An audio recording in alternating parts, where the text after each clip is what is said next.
Since the show started, I have said time and time again that I am not a baker. But a lot of you have wanted to see me put to the test. So today we are doing a cookie episode. 5 cookies from 5 countries. Can I do it? One thing I did learn from all of you about cookies is that they pair well with tea or coffee. I think the best drink you can drink with it is coffee, of course. So I recommend having it with a cup of Arabic coffee with cardamom. That would be great. Which makes the sponsor of today's episode, Cometeer, a perfect fit. Cometeer is a brand new way to make a perfect cup of coffee. Their coffee comes brewed and flash frozen at peak freshness in recyclable pods, which I personally love. You can melt the perfect cup in seconds. Just add hot water for a hot cup of coffee, no machine required. And for iced, you just defrost it quickly, add water, some ice, and boom, you're done. You've got the perfect iced coffee at home. My routine used to consist of me going to the coffee shop every morning and buying a cup of coffee, but since Cometeer, I've been making it at home every day, and it's the most delicious coffee that I have ever had. Plus, I get variety, which is something that I love. It's a slower morning, and most importantly for me, it's a more affordable one at just around $2 per cup of coffee. The best part, there is no grinding, no measuring, no mess, just a delicious cup of coffee in a few seconds. They source coffee from the best roasters, and with their discovery box, you can try a different coffee every day, complete with a video guide for tasting each cup. And if you're like me and love coffee but not the coffee jitters, they have tons of half-calf and decaf options, which I find difficult to find. If you haven't tried Cometeer coffee, you can get $20 off their discovery box featuring 8 unique coffees curated by World Barista champ James Hoffman. Visit cometeer.com/Beryl or visit the link in my description. Cheers!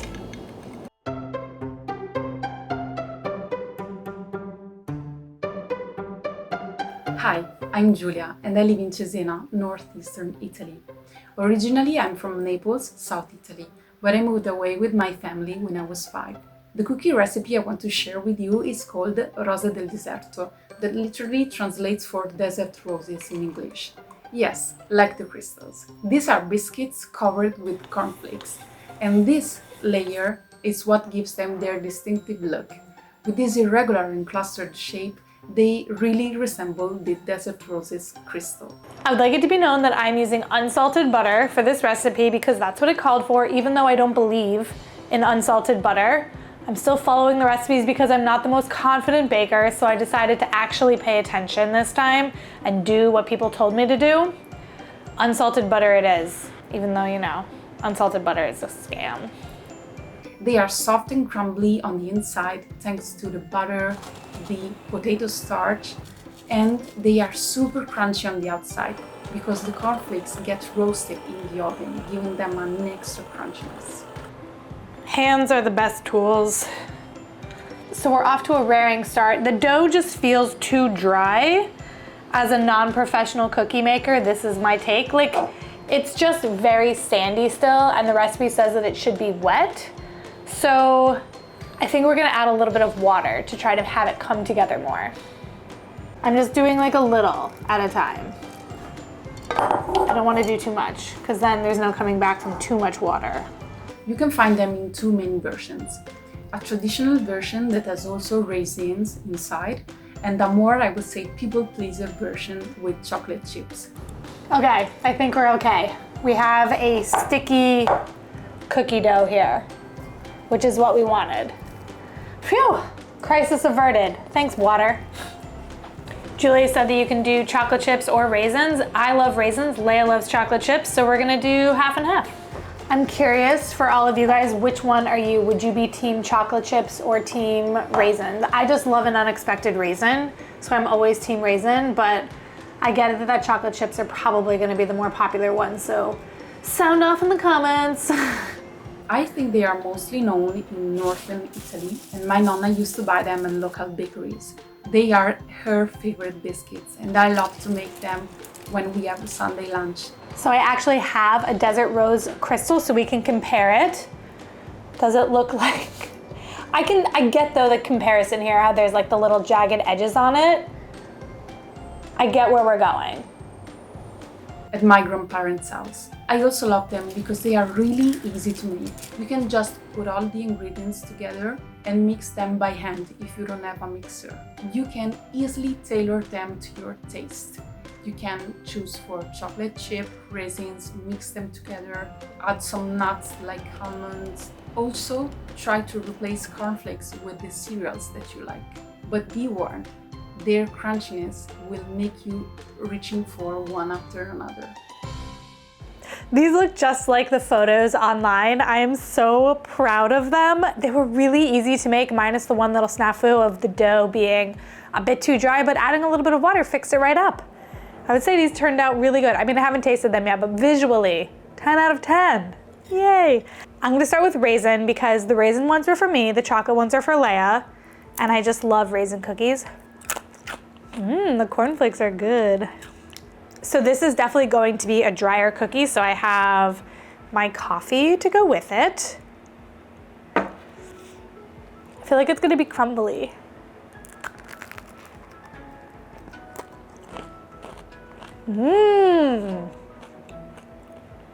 It is chock full of raisins, which I love.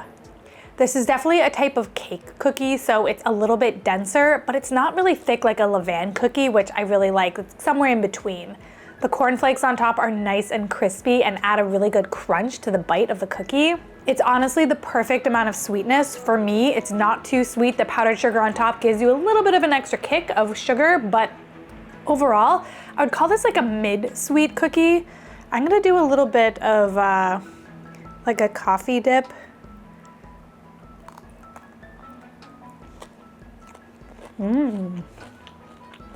That's nice. I love a cookie with a coffee. It's such a great combination. I still don't call myself a baker, so as a non-baker, I would say these were very easy, like a 2 out of 10, because there was nothing really that I had to do, like coating them in the cornflakes was super simple. I like that everything just went into one bowl, which was super simple for me as somebody who gets like intimidated by having to deal with lots of different ingredients at once. It all just went in at one time and you just mixed it up. So I would definitely call this a simple cookie to make, and it's satisfying. The size was easy, it didn't spread out too much in the oven, so you didn't have to worry about spacing. This is definitely a crowd pleaser cookie, also because you have the chocolate option or the raisin option, but I feel like this is that one, like, it could be a breakfast cookie, it could be a dessert cookie. It's, you know, it can wear a lot of different hats, but all those hats are gonna be yummy. So yeah, good cookie. I keep dropping. Still good.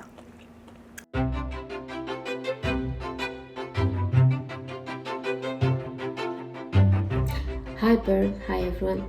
My name is Sojoud. I'm from Palestine, but I currently study and live in Italy. And the cookie recipe that I wanted to share with you today is called Ghoraiba, which is a dessert that is known all over the Arab world and especially in Palestine. And I wanted to share it because it only needs 3 main ingredients, which are ghee, powdered sugar, and flour. So these are 3 ingredient cookies, but you know, the vanilla was optional. So we're gonna use a little bit of vanilla because I have a really nice vanilla and I just feel like, yeah, we're gonna use some. So it's 3.5 ingredient cookies. I mean, I guess it's 4 ingredient cookies, but I'm saying half because it's optional. It's still a 3 ingredient cookie, okay? We're just adding vanilla. Ooh, it feels so good. It smells so buttery. That smells so much like ghee. I mean, it's good. It's just like, wow. These cookies are gonna be sweet and buttery. Ghee, ghee. There's extra optional ingredients for flavoring or for decoration. I recommend having a vanilla for flavoring and a pistachio for decoration. And this recipe is known in the Arab world in a special time of the year, which is Eid, which is the biggest celebration for Muslims and in Palestine, of course. I like Ghoraiba because it is light, it is very delicate. However, it can come off a little bit too sweet, at least for me. So I recommend having it with a cup of Arabic coffee with cardamom, that would be great, or with tea. And that's it. I hope you like it. My first ever 3 ingredient cookie, which was quite easy to make. Obviously 3 ingredients, and they smell so buttery and delicious. The whole house smells like butter, and that's a good thing. I don't have truly authentic Arabic coffee, but I have a strong brew that I put some cardamom powder in and sugar into. So I think that'll go well with my powder sugar, flour, and ghee cookie.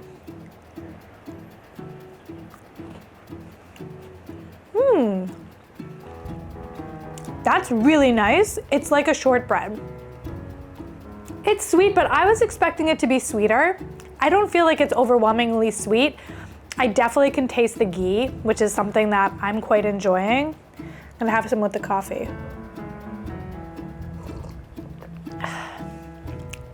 Actually, that is a nice pairing. Putting some cardamom powder in your coffee, definitely a good thing. I would highly recommend you try to do it.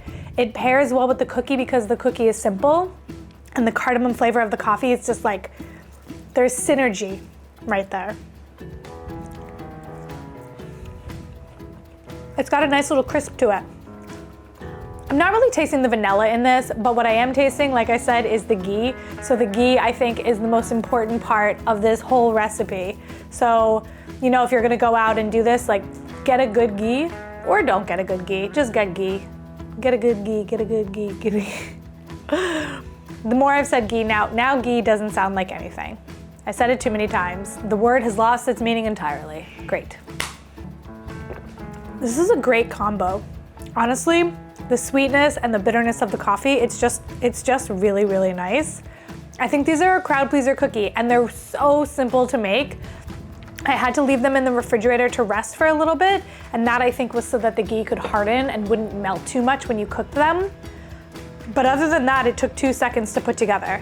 Beginner friendly, only 3 ingredients. Delicious, sweet, crispy, crumbly. This is a fabulous cookie and one that anybody at all could achieve success with.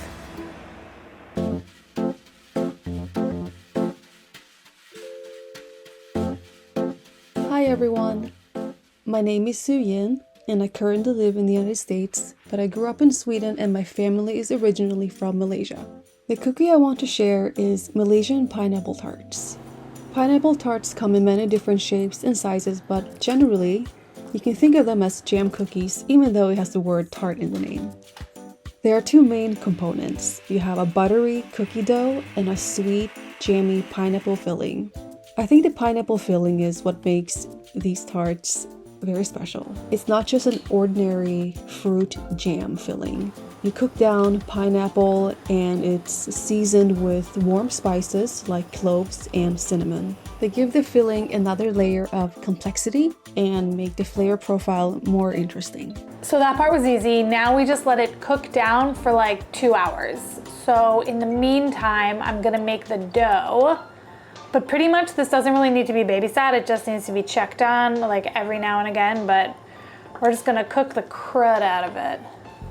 These tarts have always been a favorite of mine, and they're very time consuming to make. So I like how extra special it feels whenever I have these during the Lunar New Year, especially when I can't be with my family to celebrate. It's just in this now. All right, well, creaming this butter is not working, so I'm not sure what else to do. Maybe it's fine. I'm just gonna add sugar. I'm just gonna keep going forward. These tarts taste very buttery, but also fruity, tropical, sweet, and the cinnamon and cloves add a little bit of a personality and reflect the wide variety of spices that are used in Malaysian food. Although many people buy these from bakeries or from the store and don't make them at home, I never had access to any Asian bakeries growing up in Sweden or when I moved to a small college town in the Midwest in the United States. So this was the first Malaysian pastry that I learned how to make when I wanted to connect with my family and my heritage. Pineapple tarts are not necessarily difficult to make, but they are very time consuming to make, so it depends on if you enjoy the process of baking and also how much experience you have with baking. I would say it might be a 3.5 or a 4, mainly because it takes a while and some people might not be comfortable making the filling, as it requires you to monitor it quite a bit when you're making it. The dough is fairly easy to make as all ingredients are mixed together without any special equipment or unusual ingredients. You can enjoy these tarts with any beverage, but I often have a cup of tea with these tarts and often enjoy them as an evening snack, but they're also good with coffee. I think people should try these tarts because they're just so delicious and unique because of the tropical filling seasoned with cloves and cinnamon. I think these turned out really good. They were not that difficult to make, just kind of time consuming to make. I think all in, this cookie took about 3.5 hours. So for 3.5 hours of labor, they better be delicious. I'm gonna do the cut in half one, I guess. That's pretty good. The pineapple filling is so delicious. It is sweet and spiced. The cookie itself is a very crumbly cookie. The balance between the acidic, sweet pineapple filling and the buttery, crumbly cookie is really nice. I'm digging it. I do think even though the cookie is crumbly, I'm not sure if that was the way I made it, the way it's supposed to be. I wish it had just a little more structural integrity, but that's just a personal thing. I like my cookies a little bit harder. This pineapple filling though, it's amazing. And visually, I love the way they look like little pineapples. I think it's super cute. Difficulty level, I don't think these were very difficult. Like I said, it was just very time consuming. So if you're somebody who likes spending time in the kitchen baking, I think these cookies will be up your alley. I did ultimately let the filling sit in the refrigerator for a couple of hours. So I didn't include that in the timing for how long it took because I wasn't doing anything at that point. I was just watching TV. However, if I was to include that, then I think all in these cookies took something more like 5 hours to make. But for all that time spent, I do think that the result is impressive. So, you know, figure, you know. One more bite for the road. The jam, it's just all about the jam for me. It's just so good. It tastes like something you buy at a store. Like that's how good the jam is. Anyway, great cookie, took forever, was worth it in the end.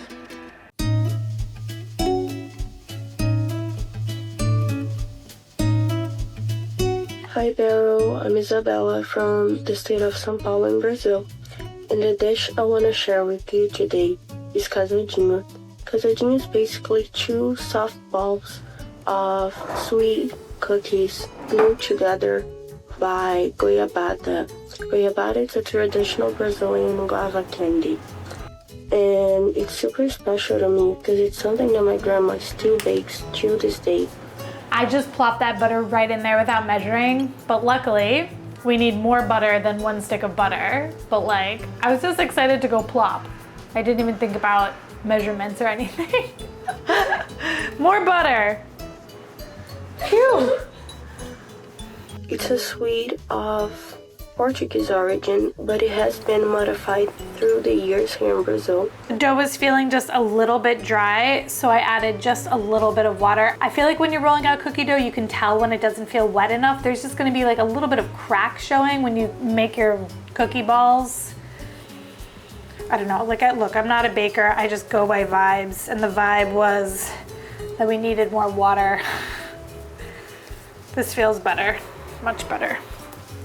And you can find it usually at weddings, because casadinho means little married in English.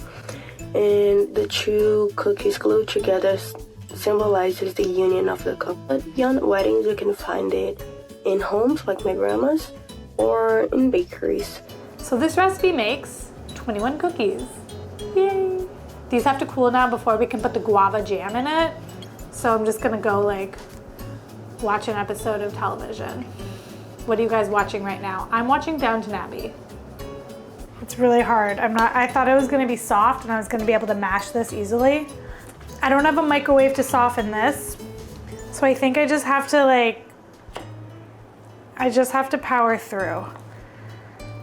Ugh. It's working. I just have to use my muscles. Yeah, that's kind of a lot. Yeah. There we go. That wasn't as hard as we thought. but it was hard, nonetheless. And it reminds me of a day in my grandma's home.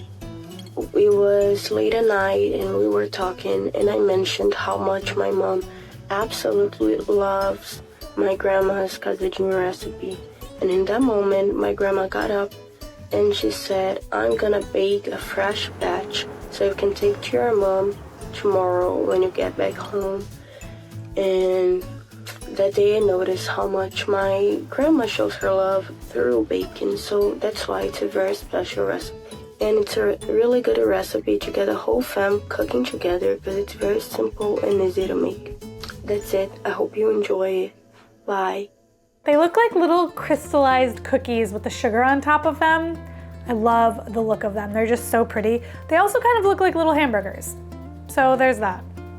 I'm gonna find a small one. Here we go. Some of these I made a little big considering it's 2 cookies in one, but you live, you learn. If you're gonna make these, smaller is better.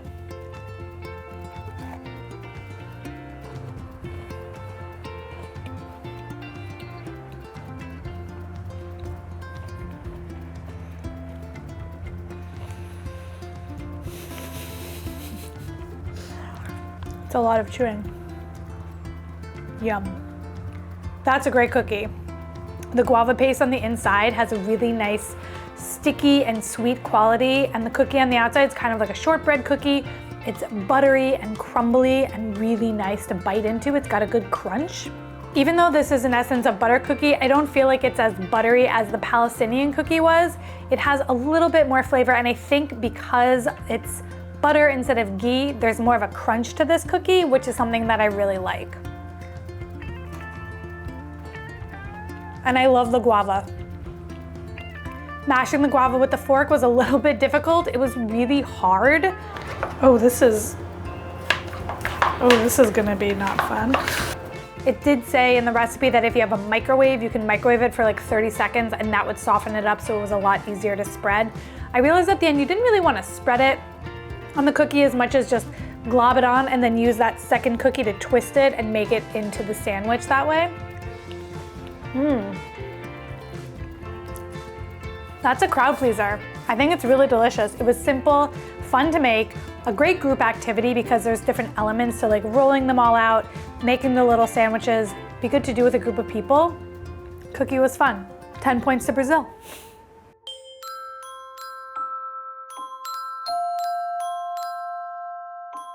Hello, my name is Maud. I'm from Belgium and I will tell you something about Speculaas.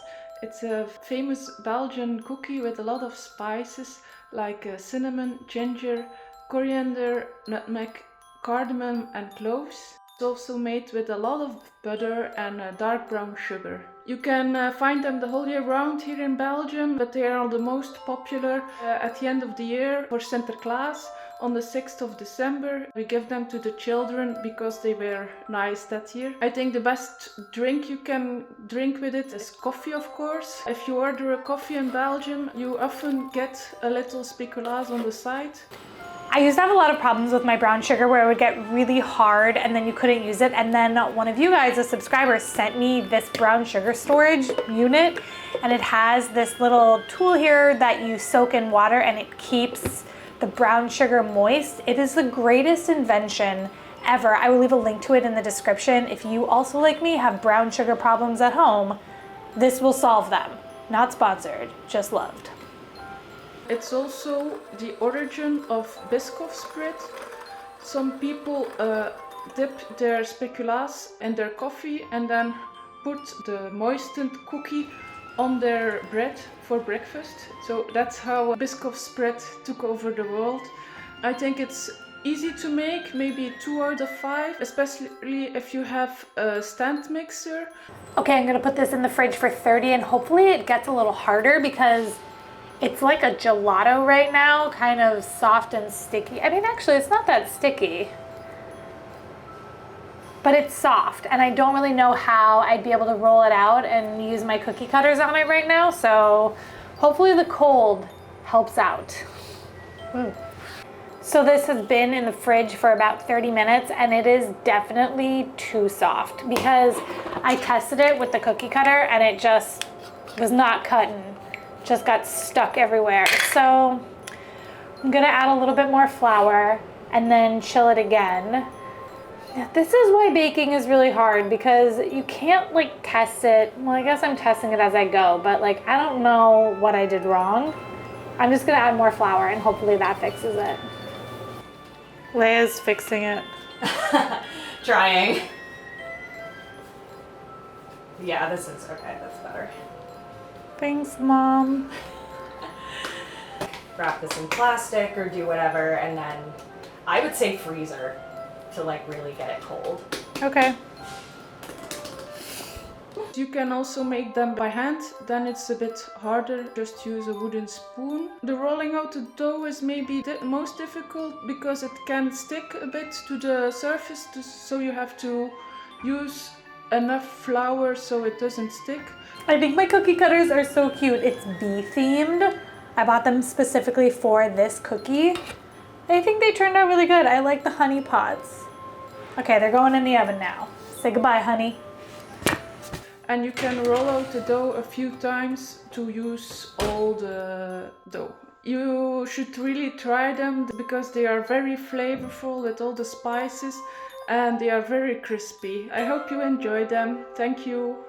I'm really excited because I love a spiced, crunchy cookie, and these seem to be a spiced, crunchy cookie. And they look really cute because of the presses that I got. I'm going with the honey pot.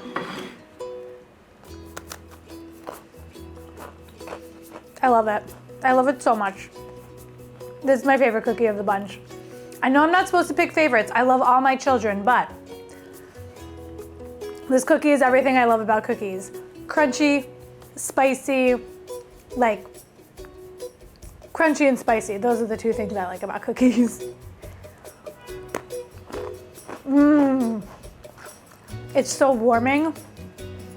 The spice blend is such a perfect blend of nutmeg and cinnamon and ginger. You can taste all of them. Nothing's overpowering though. Sometimes I worry about nutmeg. That one in the bunch always gets me. Especially when I'm cooking with nutmeg, I tend to not like it. But in a cookie, I love nutmeg. If you don't like a crunchy cookie, I'm not really sure. I think that this is meant to be crunchy, not one of those soft cookies. We made a bunch of soft cookies in this episode, so you could try one of those instead. But if you're like me, this is a good one. This was a hard cookie to make though, because the dough itself was so soft. I got a little bit tripped up on what to do. We ended up putting it in the freezer and adding a little bit of extra flour, taking it out of the freezer and rolling it out. It all seemed to work out, just like flour was the key.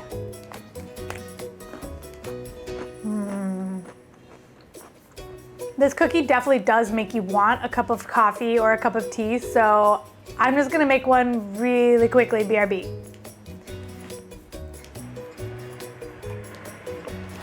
Yum. Okay. It's good combo. I kinda wanna do a dunk.